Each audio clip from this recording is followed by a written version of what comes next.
हम हमारी इस मुहिम को और आगे बढ़ाते हैं, जो मुहिम हमने इस अप्रोच के साथ अपनाई है कि वर्तमान प्रतियोगी परीक्षाएं जिनके अंदर इंडियन पॉलिटी सिलेबस का पार्ट होता है, उस सिलेबस में मुख्यतः जिन जिन टॉपिक्स को, पॉइंट्स को सिलेबस के अंदर इंक्लूड किया जाता है, उन सेलेक्टेड इंडियन पॉलिटी के टॉपिक को हम लेते हैं, उनके बारे में अपनी वर्तमान प्रतियोगी परीक्षाएं जिनके अंदर जो नए अपडेट आ रहे हैं, प्रश्न करने के संस्थाओं के जो पैटर्न में चेंजिंग आ रहे हैं, उनको समझना और उनके अकॉर्डिंग अपने आप को तैयार करना तथा इंडियन पॉलिटी से रिलेटेड जितने भी बड़े बड़े टर्म हैं उनकी टर्मिनोलॉजी को सामान्य भाषा में समझने का एक प्रयास करते हैं। और आप सबके समर्थन के साथ मेरी ये मुहिम संतोषजनक रूप से चल रही है, तो आज हम इसको और आगे बढ़ा रहे हैं और आज का हमारा टॉपिक रखा गया है वो है भारतीय संघीय व्यवस्था, यानी कि फेडरल स्ट्रक्चर। संघीय व्यवस्था क्या है, इससे रिलेटेड तो अंडरस्टैंडिंग वाले और डिस्क्रिप्टिव जितने भी एग्जाम होते हैं उनका ये मुख्य सब्जेक्ट होता है, यानी पॉइंट होता है संघीय व्यवस्था के बारे में डिस्कशन करना। संघीय व्यवस्था केंद्र और राज्यों के बीच की झड़प को भी संघीय व्यवस्था में समझा जाता है और वर्तमान में संविधान के अंदर जो केंद्र को ज्यादा शक्तिशाली बना दिया जाता है वो भी संघीय व्यवस्था का ही हिस्सा है। तो ये हमारे लिए जानने में और काफी इंटरेस्टिंग सब्जेक्ट है और वर्तमान इंडियन पॉलिटिक्स को समझने में भी ये काफी मदद करने वाला है। तो दोस्तों, हम हमारी इस मुहिम को आगे बढ़ाते हैं और आज के हमारे इस टॉपिक को समझने में हमें कुछ जो डायरेक्टली पॉइंट रखे गए हैं वो ये इस प्रकार हैं। हम देख सकते हैं, पहला हमें समझना होता है कि इस संघीय व्यवस्था या संघात्मकता का अर्थ क्या है, मीनिंग क्या है, वो समझनी होती है। उसके बाद हमें देखना पड़ता है कि भारत के अंदर अगर संघात्मक व्यवस्था है तो इसका ऑपोजिट टर्म कौन सा है जो हमने नहीं अपनाया, तो वो होता है एकात्मक व्यवस्था। संघात्मक और एकात्मक व्यवस्था क्या होती है, दोनों में अंतर क्या है, इसके बारे में भी हम जानेंगे। फिर हमें देखना होगा कि भारत की संघात्मक व्यवस्था किस प्रकार की है और उसके बाद अगर संघात्मक व्यवस्था है तो उसके स्पष्ट प्रमाण कौन कौन से हैं, इनके बारे में भी जानेंगे। उसके बाद हम देखेंगे कि भारतीय संघीय व्यवस्था को विभिन्न राजनीतिक विचारकों ने क्या क्या नाम दिए हैं। उसके बाद हमें एक चीज और जाननी होगी कि भारतीय संघात्मक व्यवस्था में अगर एकात्मकता के गुण हैं तो उसके प्रमाण कौन कौन से हैं। चलिए, तो हम हमारी इस मुहिम को आज आगे बढ़ाते हैं और पहला शब्द को समझने की कोशिश करते हैं कि संघात्मकता का मीनिंग क्या होती है, यानी कि इसका अर्थ क्या है। तो संघात्मक संघ का क्या मतलब होता है कि जब छोटी छोटी इकाइयां मिलकर एक बड़ी इकाई का निर्माण करें, यानी कि जैसे ये ये ये, ये इस तरीके की छोटी छोटी इकाइयां थी और इन सब ने मिलकर एक ऐसी बड़ी इकाई का निर्माण कर दिया, तो ये क्या बन गया, एक संघ। संघ का मतलब होता है कि जब छोटी छोटी इकाइयां मिलकर किसी एक बड़ी संगठनात्मक इकाई का निर्माण कर देती है उसे बोलते हैं संघ। तो राजनीतिक व्यवस्था के अंदर संघात्मकता का क्या मतलब होता है कि जब कई छोटे छोटे सीमावर्ती क्षेत्र आपस में मिलकर एक बड़े क्षेत्र का और एक बड़े क्षेत्र को का निर्माण करते हैं और उसका एक ही नामकरण कर देते हैं, तो वो व्यवस्था बन जाती है संघात्मक व्यवस्था। तो इन शॉर्ट समझना चाहिए प्रैक्टिकली तो हमारा देश आज 28 राज्यों और 8 केंद्र शासित क्षेत्रों में विभाजित है। तो इसका ये अर्थ भी तो है कि संपूर्ण भारत कितना है, जितने राज्य और केंद्र शासित प्रदेश हैं वो पूरा का पूरा क्या है, एक भारत है। यानी कि सभी राज्य और केंद्र शासित प्रदेश मिलकर किसका निर्माण करते हैं, भारत का निर्माण करते हैं। यानी 28 + 8 बराबर क्या हो रहा है, यहाँ पर पॉलिटी के अंदर 1 भी हो सकता है। यानी मतलब क्या बना कि भारत क्या है कि 28 राज्य और 8 केंद्र शासित प्रदेशों से जुड़ा हुआ जो भारत क्षेत्रफल है वो संपूर्ण भारत देश का क्षेत्रफल है। यानी कि इतने इकाइयों ने मिलकर इस एक इकाई का निर्माण किया, यही होता है संघ का मतलब। और संघात्मक व्यवस्था का मतलब हुआ कि ऐसी पॉलिटिक्स जिसके अंदर विभिन्न छोटी छोटी इकाइयों ने मिलकर एक इकाई का निर्माण किया, फिर वो इकाई और जो छोटी छोटी इकाइयां थी वो मिलकर एक पूरी राजनीतिक व्यवस्था का संचालन करते हैं। तो मतलब समझ में आया, छोटी छोटी इकाइयां मिलकर बड़ी इकाई का निर्माण करते हैं। अब देखते हैं कि संघात्मक व्यवस्था में होता क्या है नॉर्मली कि छोटे छोटे राज्यों ने मिलकर एक देश का निर्माण किया। अब उस देश के लिए क्योंकि सभी राज्यों की मिलीजुली सरकार केंद्र प्रशासन करती है, इसलिए वहां पर एक संघ सरकार बनती है और राज्यों के स्तर पर एक राज्य सरकारें बनती है। अब ये दो या दो से अधिक स्तर की सरकारें जब जहां संचालन करती है, वो व्यवस्था कैसी हो जाती है? संघात्मक व्यवस्था हो जाती है। और संघात्मक व्यवस्था का जस्ट ऑपोजिट शब्द है, वो है एकात्मक व्यवस्था। एकात्मक व्यवस्था का मतलब है कि वहां पर एक ही केंद्र सरकार होती है, बाकी छोटी छोटी राज्य सरकारें नहीं होती है, वो होती है एकात्मक व्यवस्था। तो भारत के अंदर संघात्मक है या एकात्मक है, वो तो हमें सिंपली समझ में आता है कि भारत के अंदर विभिन्न राज्यों की सरकारें भी चलती है और केंद्र में केंद्र सरकार भी चलती है। इसका मतलब तो यही होता है कि भारत के अंदर कैसी व्यवस्था है? संघात्मक व्यवस्था है। लेकिन जानना काफी रुचिकर होगा इसके बारे में और ज्यादा गहराई में जाने पर। अब देखते हैं, संघात्मक व्यवस्था समझ में आई, एकात्मक व्यवस्था भी समझ में आई कि एकात्मक व्यवस्था में केंद्र ही संपूर्ण शक्तिशाली है, राज्यों को कोई विशेष शक्ति नहीं होती है। और जबकि संघात्मक व्यवस्था में क्या होता है? राज्य और केंद्र दोनों पैरेलल रूप से एग्जिस्ट करते हैं, दोनों यानी कि दोनों की सरकारें चलती रहती हैं और पूरे क्षेत्र का शासन करती रहती है। अब देखते हैं कि एकात्मक और संघात्मक में अंतर किस चीज का है। संघात्मक व्यवस्था में सरकार का स्तर देखा जाए तो दो या दो से अधिक स्तर की सरकारें बनती है। नॉर्मली केंद्र की सरकार और राज्यों की सरकार, दो स्तर की सरकारें बन गई, यानी कि द्वैध सरकार यहाँ कार्य करती है। कौन सी सरकार काम करती है? द्वैध सरकार। दो या दो से अधिक स्तर की सरकारें संघात्मक व्यवस्था में काम करती है, और वही एकात्मक व्यवस्था में दो या दो से अधिक स्तर की सरकारें हो भी सकती है और नहीं भी हो सकती है। जैसे कि ब्रिटेन के अंदर एकल सरकार है और जापान के अंदर द्वैध सरकार है। आगे देखते हैं, दोनों में ही एकात्मक शासन व्यवस्था है। एकात्मक शासन व्यवस्था होने के बावजूद ब्रिटेन के अंदर एक ही स्तर की सरकार है, यानी कि वहां पर नगर निगम वगैरह हैं, राज्यों की कोई सरकारें होती नहीं है। जब जापान के अंदर है एकात्मक व्यवस्था, लेकिन वहां फिर भी द्वैध शासन है, मतलब द्वैध सरकार है, यानी राज्यों की प्रांतों की भी सरकारें हैं, केंद्र की भी एक सरकार है। अब देखते हैं, सरकार के स्तर पर तो संघात्मक व्यवस्था में तो कंपलसरी रूप से द्वैध सरकार होगी, यानी केंद्र की भी सरकार होगी, राज्यों की भी सरकार होगी। जबकि एकात्मक व्यवस्था में हो भी सकते हैं, नहीं भी हो सकते हैं। हम एग्जांपल रखेंगे यूके, यानी कि नहीं है, और जापान, इसका मतलब है जापान के अंदर है। आगे देखते हैं, संविधान।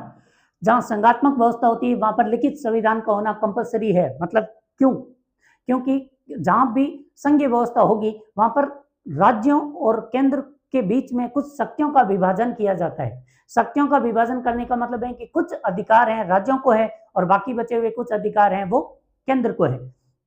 तो अगर कहीं पर लिखित रूप में ऐसा प्रावधान नहीं होता है तो फिर केंद्र कई बार ज्यादा प्रभुत्वशाली हो जाता है और वो राज्यों की शक्तियों का हनन करने लग जाता है।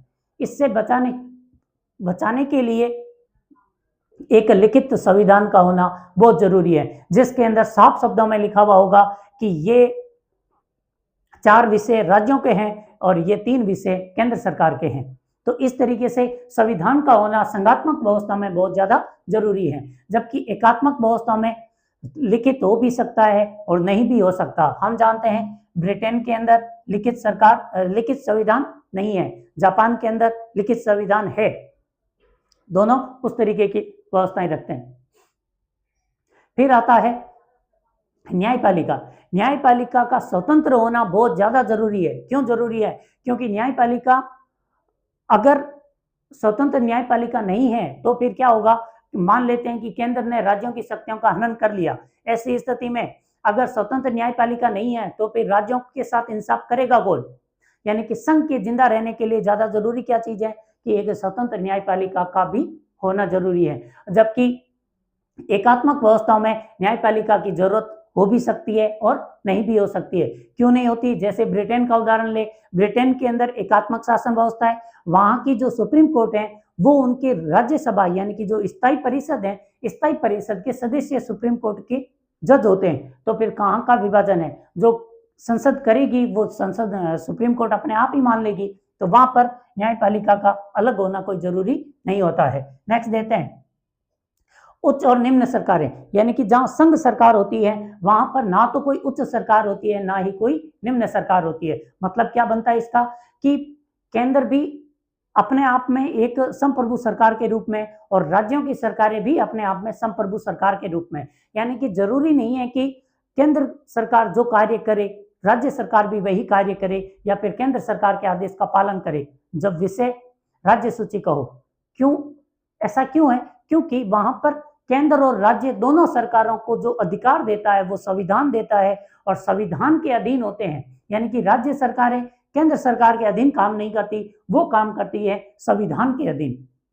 जब संविधान के अधीन है तो फिर उच्च और निम्न का तो सवाल ही नहीं उठता। लेकिन एकात्मक व्यवस्था में एक केंद्र की सरकार होती है, फिर उससे निम्नतर राज्यों की सरकारें हो सकती हैं। इसलिए यहाँ पर उच्च और निम्न का कोई कॉन्सेप्ट नहीं होता है। एकात्मक व्यवस्था में उच्च और निम्न का कॉन्सेप्ट भी लागू होता है। फिर आता है शक्ति का पृथक्करण। शक्ति का पृथक्करण का मतलब होता है कि शक्ति केंद्र में और राज्यों के बीच में शक्तियों का विभाजन होना चाहिए अगर संघ बनता है तो। ऑब्वियस है कि अगर शक्ति नहीं दी है तो फिर राज्यों के या फिर केंद्र का अधिकार ही नहीं है कुछ। जहां अधिकार नहीं होते वहां पर ऐसे संघ की कोई आवश्यकता भी नहीं होगी।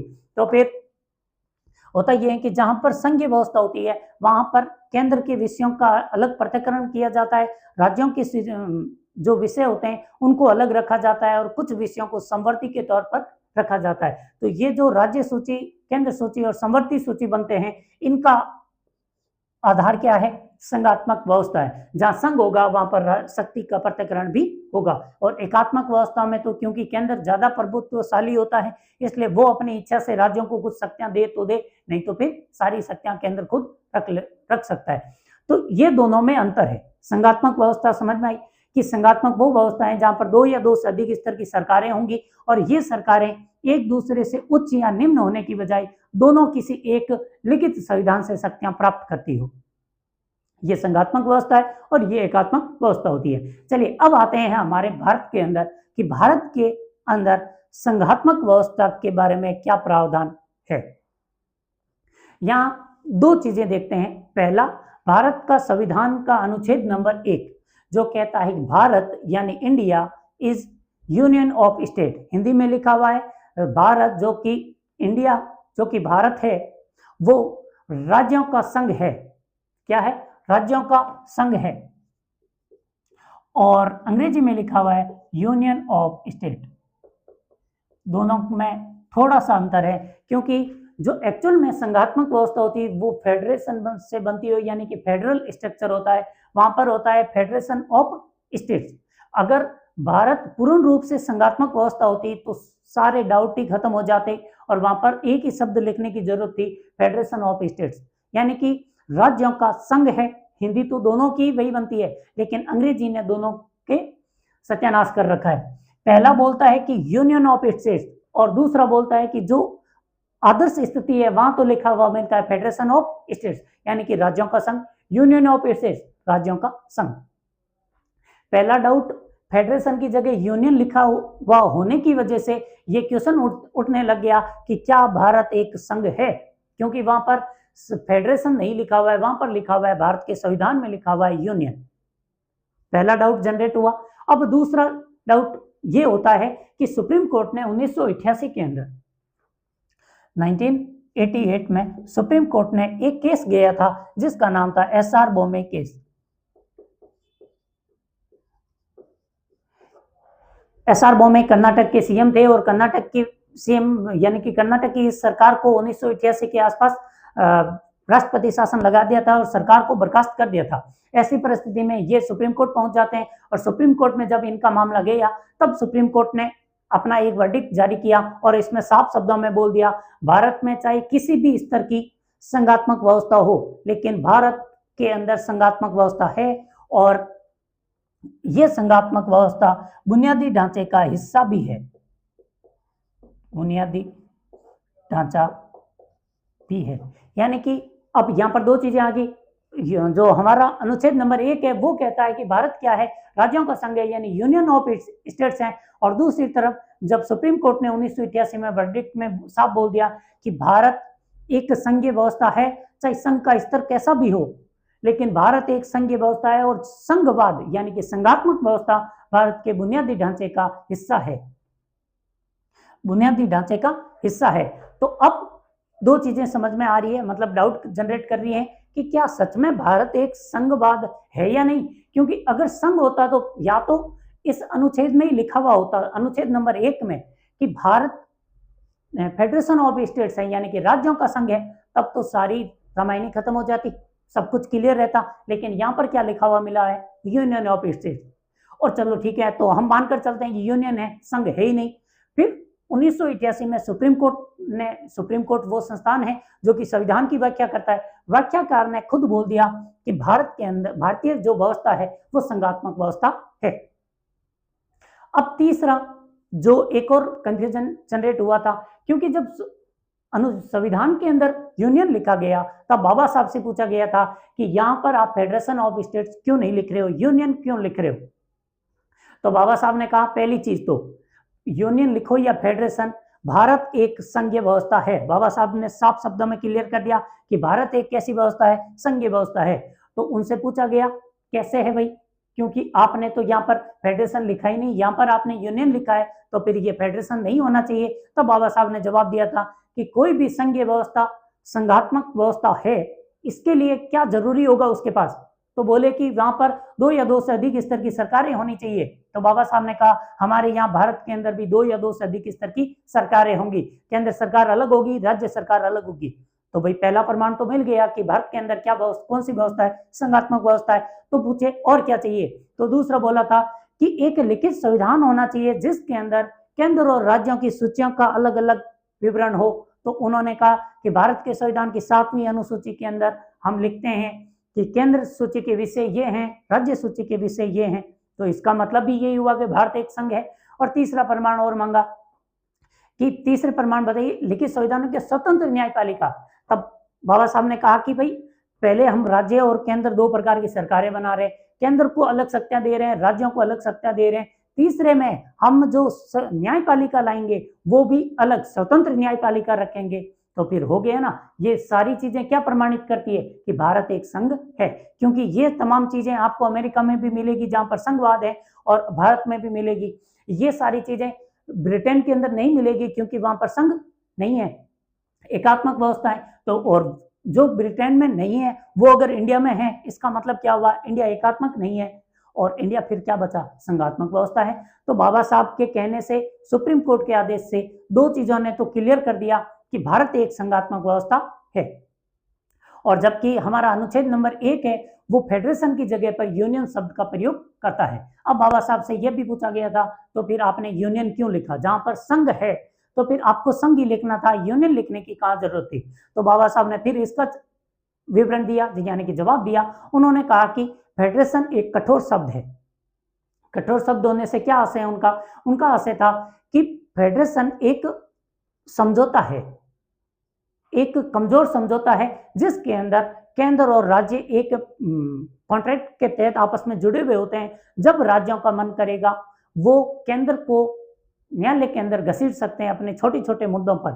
तो जबकि भारत जो कि इतनी विविधताओं वाला देश है, तो वहां पर अगर हम फेडरेशन को रख दें तो भारत के अंदर उस समय विभाजन की शक्तियां हम सब भी जानते हैं, पाकिस्तान जैसे धर्म के नाम पर विभाजित हुआ था। उस तरीके से छोटे छोटे कुछ लोग थे जो अपने आपसी हितों के चक्कर में देश को तोड़ने पर उतारू हो चुके थे। तो ऐसा नहीं हो कि ये राज्य फेडरेशन बनने पर अपने छोटे छोटे संकीर्ण हितों के आधार पर देश को तोड़ना शुरू कर दे। इसलिए हम यूनियन शब्द का प्रयोग कर रहे हैं, क्योंकि यूनियन एक कॉन्ट्रैक्ट नहीं है। यूनियन के अंदर राज्य और केंद्र मिलकर रहेंगे, एक संगठन के साथ, एक शक्ति के साथ काम करेंगे। और दूसरा कि जो फेडरेशन होता है वहां पर केंद्र का निर्माण राज्य करते हैं, जबकि यूनियन के अंदर राज्यों का निर्माण केंद्र खुद करेगा। केंद्र खुद, जैसे कि हम देखते हैं कि अनुच्छेद नंबर 3 है हमारा, अनुच्छेद 3 कहता है कि संसद राज्यों का जो पुराने अभी एग्जिस्ट राज्य हैं उन राज्यों को 2 या 2 से अधिक राज्यों में तोड़ भी सकता है। यानी कि एक राज्य का कोई अस्तित्व नहीं है। जैसे कि हमारे यहाँ पहले आंध्र और तेलंगाना एक हुआ करते थे, लेकिन तोड़कर आज आंध्र प्रदेश अलग राज्य बना दिया और तेलंगाना अलग बना दिया। और झारखंड को तोड़कर, बिहार से झारखंड को तोड़कर अलग कर दिया गया था, और वैसे ही उत्तराखंड को यूपी से तोड़कर अलग कर दिया। तो ये तमाम चीजें क्या बताती है कि भारत के अंदर राज्यों का कोई ऐसा स्थायी रूप नहीं है। इसलिए हम कौन सा यूज कर रहे हैं, यूनियन, यानी कि यहाँ पर केंद्र राज्यों का निर्माण करेगा, राज्यों को विभाजित भी करेगा, राज्यों को तोड़ेगा भी, राज्यों को जोड़ेगा भी, और राज्यों का निर्माण भी कौन करेगा? केंद्र करेगा। इसलिए हम क्या है? यूनियन है। बाकी व्यवस्था पूरी की पूरी कैसी है? संघात्मक व्यवस्था वाली है। ये चीज क्लियर होगी। तो अब हमें एक चीज समझ में आ गई कि भारत के अंदर संघात्मक व्यवस्था तो है। अब हम देख लेते हैं कि भारतीय संघात्मक व्यवस्था को का नामकरण कैसा कैसा हुआ है। तो देखते हैं, पहला एक मॉरिस जोन्स नाम के एक व्यक्ति थे, महोदय थे, जो राजनीतिक विचारक हैं। इन्होंने कहा था कि भारत एक कैसा संघ है? सहमति वाला संघ है। हमने अभी देखा कि केंद्र और राज्य आपस में मिलकर कार्य करते हैं, यानी कि राज्य सहमत हैं कि केंद्र को अगर 2 शक्तियां ज्यादा मिली है तो राज्यों को कोई ऑब्जेक्शन नहीं है। इसलिए ये कैसा संघ बना? फिर सहमति वाला संघ है। ओके। फिर आए आइवर जेनिंग्स। आइवर जेनिंग्स ने कहा कि भारत एक संघ तो है, लेकिन कैसा? कि इसके अंदर केंद्र थोड़ा मजबूत है।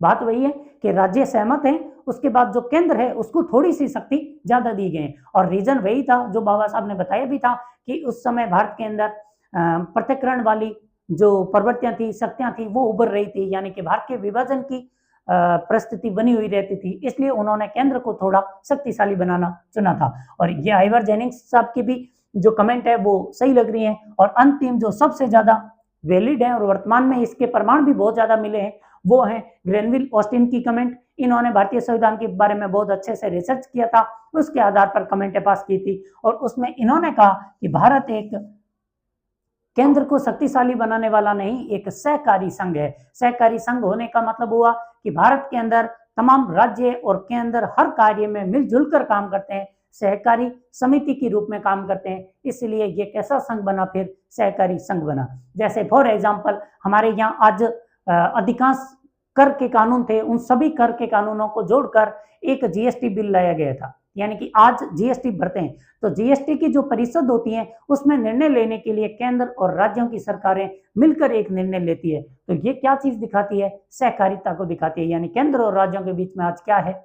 सहकारी है। और इसी से ही बना था सहकारी संघ। इनकी कमेंट को ध्यान में रख सकते हैं, क्योंकि जो वन लाइनर वाले या वनडे वाले एग्जाम होते हैं उनके अंदर अक्सर ऐसे कॉम्प्लिकेटेड क्वेश्चन बनाने के लिए इस तरीके से नाम देकर मिलान करवा सकते हैं कि क्या ये सही है, क्या ये सही है, क्या फिर ये सही है। इस तरीके के मिलान आ सकते हैं। ये बहुत अच्छी कमेंटें हैं, तो आप इनके बारे में ध्यान रख सकते हैं। चलिए, तो अब तक हमने समझा कि भारतीय जो संघ व्यवस्था थी, इस संघ व्यवस्था में क्या कारण थे कि ऐसे प्रश्न उठने लगे कि भारतीय संविधान में संघात्मक व्यवस्था कैसी है, क्यों है।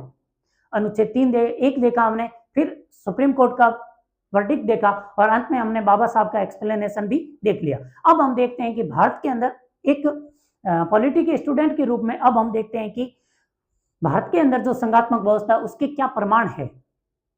प्रमाण के रूप में देखा जाए, स्पष्ट प्रमाण कौन कौन से हैं, तो वो देखते हैं। स्पष्ट प्रमाण में पहला है जो बाबा साहब ने भी कहा था कि भारत के अंदर कैसा एक संविधान है, लिखित संविधान है, और इस रूप में लिखा गया कि ये विश्व का सबसे बड़ा लिखित संविधान है। ठीक है। दूसरा देखते हैं शक्तियों का पृथक्करण। तो भारत के अंदर जो राज्य और केंद्र के स्तर पर सरकारें बनाई गई हैं जो कि एक संघ के रूप में काम करते हैं, इनके बीच में शक्तियों का विभाजन किया गया है। और यह शक्ति का विभाजन किया गया था भारत की संविधान की अनुसूची नंबर 7 में। 7वीं अनुसूची के अंदर विषयों को 3 कैटेगरी में बांटा गया है, केंद्र सूची, राज्य सूची और समवर्ती सूची। और फिर जो एक और सूची जोड़ी गई थी वो सूची नहीं है, बचे हुए विषय जिनको अवशिष्ट विषय कहते हैं, और ये अवशिष्ट विषय फिर केंद्र को दिए गए हैं। तो शक्तियों का वितरण किया गया है, और ये 7वीं अनुसूची इन्हीं से ही संबंधित है। 245, 46, 47 वो वाले जो अनुच्छेद हैं, इनके अंदर 7वीं अनुसूची के विषय दिए गए हैं। फिर आता है न्यायपालिका। भारत के अंदर एक स्वतंत्र न्यायपालिका है। हम जानते हैं कि भारतीय जो व्यवस्था है इसके अंदर हम देखेंगे कि हमारे यहाँ ये है एक विधायिका, और विधायिका का एक हिस्सा है जो कार्यपालिका का काम करता है, यानी मंत्री परिषद का निर्माण करते हैं। जैसे कि जब वर्तमान में देखा जाए तो मोदी जी और उनके मंत्री जो मंडल है वो हमने तो उनको एक एमपी के रूप में, सांसद के रूप में इलेक्ट करके भेजा था। वहां पर सभी लोकसभा और राज्यसभा के सदस्य गए। सदस्यों के जाने के बाद में वहां पर राष्ट्रपति ने बहुमत दल प्राप्त जो पार्टी थी उसको बुलाया और उनको सरकार बनाने के लिए आह्वान किया। और वहां पर फिर बीजेपी के सांसद गए और उन्होंने फिर मोदी जी को पीएम के रूप में और बाकी सब के रूप में यानी सरकार बना ली। तो ये सब किसका भाग है? ये संपूर्ण है विधायिका यानी संसद, और संसद की एक भाग है उसे बोलते हैं कार्यपालिका। यानी कार्यपालिका और विधायिका दोनों क्या है? मिले हुए हैं। कार्यपालिका विधायिका का एक अंग है, लेकिन हमारे यहाँ सुप्रीम कोर्ट यानी कि जो न्याय व्यवस्था है वो अलग से रखी गई है। यानी कि भारत के अंदर स्वतंत्र न्यायपालिका है, जो जब भी संघात्मक व्यवस्था का एक अनिवार्य गुण होता है जो भारत के अंदर है। और फिर आता है संविधान संशोधन। भारत के अंदर वैसे शक्तियों का विभाजन किया गया, ये बात ठीक है, और संविधान के अंदर संशोधन करने की शक्ति किसे दी गई है? केंद्र को दी गई है, यानी संसद को दी गई है। तो फिर आगे प्रश्न उठता है कि अगर केंद्र ही यानी कि संसद ही संविधान के अंदर संशोधन कर सकती है, तो संसद तो वो संशोधन भी कर सकती है जिससे राज्यों की सारी शक्ति उठाकर किसमें डाल ले? केंद्र के विषयों के अंदर डाल ले। तो जब ये प्रश्न दिमाग में आता है तो इसके जवाब में बताया गया था कि भारत का जो संविधान में संशोधन करने की प्रक्रिया है वो थोड़ी अमेरिका की तरह कठोर है और ब्रिटेन की तरह सिंपल भी है। सिंपल उन विषयों के लिए रखी गई है जो कि साधारण विषय होते हैं, जिनमें राज्यों की शक्ति पर कोई दबाव नहीं आता है, और जिन विषयों का संबंध राज्यों से है और राज्यों के हितों से है, उनमें संशोधन करने की जो प्रक्रिया है वो बहुत कठोर रखी गई है। किस रूप में रखी गई है? भारत के संविधान में संशोधन करने के लिए सबसे पहले आपको चाहिए विशेष बहुमत, स्पेशल मेजॉरिटी। विशेष बहुमत चाहिए आपको। विशेष बहुमत क्या होता है कि आपके जितने सदस्य हैं सदन के जितने सदस्य हैं उनका बहुमत का मतलब है जैसे वर्तमान में 543 सदस्य लोकसभा में है, तो इन 543 सदस्यों का बहुमत यानी 50% से एक ज्यादा, जो कितना होगा? 273 सदस्य। तो विशेष बहुमत का मतलब होता है टोटल सदस्यों का बहुमत, यानी कि टोटल कितने? 543 के आधे 272 होंगे, और 272 से एक ज्यादा यानी कि 273, और 273 सदस्य तो आपके प्रत्येक संविधान संशोधन में कम से कम चाहिए। दूसरी शर्त क्या रखी? दूसरी शर्त रखी गई है कि जितने उपस्थित और वोटिंग देने वाले प्रेजेंट एंड वोटिंग मेंबर का 2/3 सदस्य चाहिए। अब मान लेते हैं कि 540 सदस्यों में से 480 सदस्य एक दिन लोकसभा के अंदर बैठे थे, 480 सदस्य बैठे थे। अब मान लो कि केंद्र को ऐसा कोई संविधान में संशोधन करवाना है, संसद को संशोधन करना है, तो सबसे पहले लोकसभा से बिल पारित हो रहा है और 480 सदस्य आए हुए थे, तो 480 सदस्यों को लोकसभा से बिल पारित करने के लिए इनका 2/3 का मतलब हुआ 16 दूना 320, यानी कि 320 सदस्य अगर 480 अगर उपस्थित हैं और वोट देने वाले हैं, तो 320 सदस्यों को वहां से समर्थन देना होगा, तब जाकर वो बिल पास होगा। दूसरी चीज, मान लो ये तो 480 आए थे, तो 320 ज्यादा है, कम से कम कितने चाहिए? 273।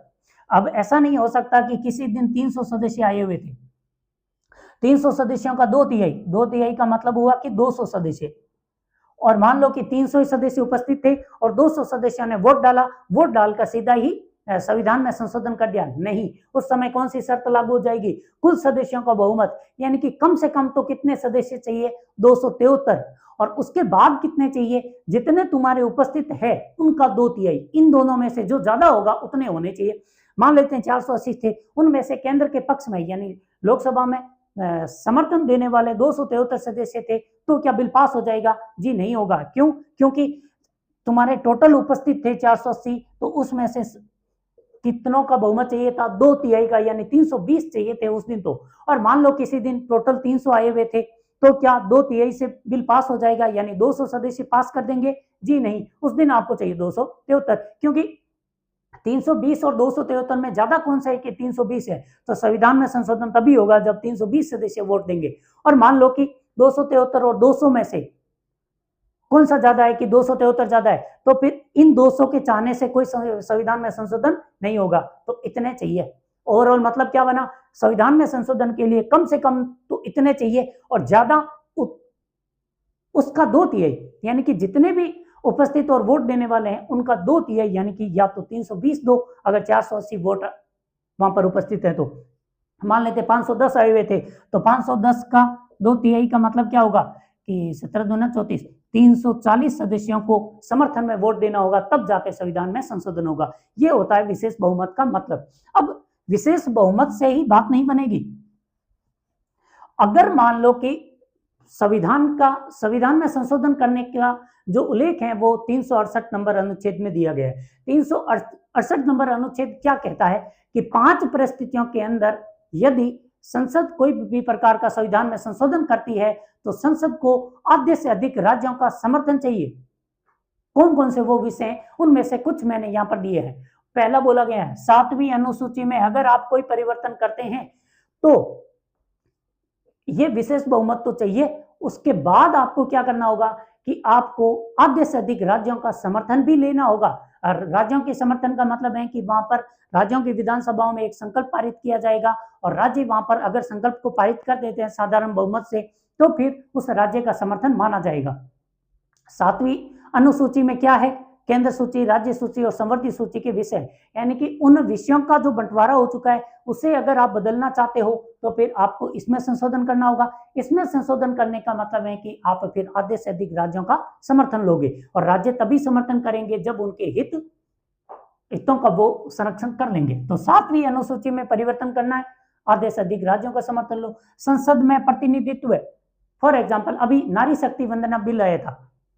नारी शक्ति वंदन बिल में क्या था कि महिलाओं को लोकसभा विधानसभाओं के संसद में महिलाओं को संसद के अंदर उनके प्रतिनिधित्व को बढ़ाने की बात हो रही है। जब प्रतिनिधित्व बढ़ाने की बात आई तो ये मामला कौन सा हो गया, अनुच्छेद 368 की जो 5 विशेष परिस्थितियां हैं उनमें से हो गया। तो फिर आज लोकसभा राज्यसभा से ये बिल पास हो चुका है। अभी वर्तमान में कहां पर है, राज्यों के समर्थन के लिए सभी विधानसभाओं के पास ये बिल गया हुआ है। अब विधानसभा संकल्प पारित करके बिल को पास कर दे तो अगले चुनाव तक हो सकता है कि महिलाओं का प्रतिनिधित्व निश्चित कर दिया जाएगा। नेक्स्ट, राष्ट्रपति के चुनाव में, क्योंकि राष्ट्रपति को चुनाव के दौरान केवल संसद के ही निर्वाचित सदस्य भाग नहीं लेते हैं, उसके अंदर राज्यों की विधानसभाओं के भी निर्वाचित सदस्य भाग लेते हैं। जब राज्यों की विधानसभाओं के सदस्य भाग ले रहे हैं यानी राज्यों का हित तो है। अगर राज्यों के हित को यानी कि राष्ट्रपति के निर्वाचन में परिवर्तन करना है तो फिर आप आधे से अधिक राज्यों का समर्थन लीजिए। नेक्स्ट, और सबसे मस्त कि अगर ये 368 में लिखा हुआ है कि अगर आप 368 में परिवर्तन करना चाहते हैं तब भी आधे से अधिक राज्यों का समर्थन लीजिए। तो इस प्रकार हम देख सकते हैं कि जो संविधान संशोधन की प्रक्रिया है यानी कि अनुच्छेद 368 है वो राज्यों के हितों को संरक्षित करता है। तो ये भी बताता है कि भारत एक कैसी व्यवस्था है, संघात्मक व्यवस्था है। स्पष्ट प्रमाण का आगे उदाहरण दे रखा है द्विसदनीय व्यवस्था। द्विसदनीय व्यवस्था कैसे हुई, द्विसदनीय व्यवस्था का मतलब होता है कि एक लोकसभा है केंद्र के अंदर और दूसरी है राज्यसभा। राज्यसभा एक्चुअल में होती कौन है, राज्यसभा राज्यों की सभा होती है न कि जनता की। राज्यसभा के सदस्यों का निर्वाचन अप्रत्यक्ष रूप से होता है। इसका मतलब क्या है कि विधानसभा के सदस्य राज्यसभा के लिए सदस्यों को निर्वाचित करते हैं और अगर विधानसभा ने वोट दिया है, विधायकों ने वोट दिया है, हमने तो डायरेक्ट वोट दिया ही नहीं था, हमारे विधायकों ने वोट दिया, तो ये कैसा चुनाव हुआ, अप्रत्यक्ष। जब राज्यसभा के सदस्य अप्रत्यक्ष रूप से आते हैं इसका साफ मतलब है कि राज्यसभा राज्यों की सभा है। यानी कि केंद्र में जब भी कुछ परिवर्तन होगा, संसद में जब भी कोई मुद्दा बनेगा तो उनमें राज्यों के प्रतिनिधि भी उपस्थित रहते हैं। किस रूप में, राज्यसभा के रूप में। तो ये भी क्या बताता है, भारत एक कैसी व्यवस्था हुआ, फिर संघात्मक व्यवस्था हुआ। तो ये भी एक स्पष्ट प्रमाण है क्योंकि राज्यसभा उन राज्यों की विधानसभाओं के प्रतिनिधि होते हैं वहां पर। जैसे हमारे प्रतिनिधि कहां पर हैं, विधानसभा में, और विधानसभा के सदस्यों ने आगे वोट देकर राज्यसभा के सदस्य भेजे। इसका मतलब विधानसभाओं का प्रतिनिधित्व कौन करता है, राज्यसभा के सदस्य। ये द्विसदनीय व्यवस्था बताता है कि राज्यों में भारत के अंदर कौन सी व्यवस्था है, फिर संघात्मक व्यवस्था है। और लास्ट यूनियन ऑफ स्टेट्स के बारे में हम ऑलरेडी चर्चा कर चुके हैं, नामकरण के बारे में भी बता चुके हैं। तो दोस्तों ये था भारतीय संघात्मक व्यवस्था के बारे में एक सिंपल शब्दों में किस तरीके से हम समझ विकसित कर सकते थे, उसके लिए एक प्रयास था। आई होप कि आपको ये पूरा समझ में आया है। अब भारत की संघात्मक व्यवस्था में जब इतने क्वेश्चन उठे थे तो इसका मतलब ये भी है कि भारत कैसा है, मजबूत केंद्र की ओर, मजबूत केंद्र वाला संघ है। तो अब हमें जैसे संघात्मक व्यवस्था के स्पष्ट प्रमाण मिले थे, वैसे ही हमारे संविधान के अंदर कुछ ऐसे प्रमाण हैं जो कहते हैं कि भारत एकात्मकता की ओर झुका हुआ है। तो एकात्मकता वाले जो प्रमाण हैं उनके बारे में हम नेक्स्ट वीडियो में चर्चा करेंगे, और फिर इनसे रिलेटेड और भी अगर कोई ऐसा फैक्ट है या कुछ समझने लायक कोई बात होगी तो इन पर चर्चा करेंगे नेक्स्ट वीडियो में। मिलते हैं, धन्यवाद। अगर पर आपको ये वीडियो पसंद आया, अच्छा लगा हो तो लाइक करें, शेयर करें और सब्सक्राइब भी करें। धन्यवाद।